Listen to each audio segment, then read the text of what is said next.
যাচ্ছি মামা বাড়িতে। এই যেখানে মা বাবা সবাই আছে। আর এটা হচ্ছে লাল ব্রিজ, আর এটা হচ্ছে এখানে লাল ব্রিজের এখান দিয়ে মানে মামা বাড়ি যেতে এখানে একটা গাঁদা ফুলের বাগান আছে। এখানে আমি ফটো তুলছি আর ভিডিও বানাচ্ছি।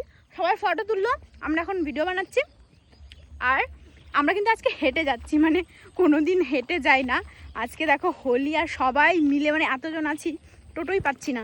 তারপরে লাস্টে সবাই মিলে আমরা এখন যাচ্ছি হেঁটে। আর ওই যে দেখো, তোমাদেরকে লাল ব্রিজে বলেইছিলাম যে লাল ব্রিজ থেকে আমার মামাবাড়ি মানে বুলবুলচন্ডী আর একটু দূরে।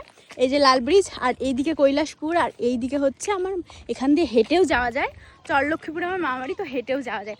আর চরলক্ষ্মীপুরে যে খেওয়াঘাটটা মানে নদীটা পার হলেই তারপরে বুলবুলচন্ডী।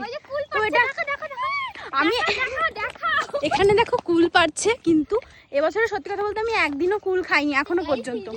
আমি খাবো আজকে কুল, আমার খাওয়া হয়নি, সরস্বতী পুজোর জন্য খাওয়া হয়নি, তারপরে তো খাওয়া হয়নি। এখন আমি কুল খাবো, চলো।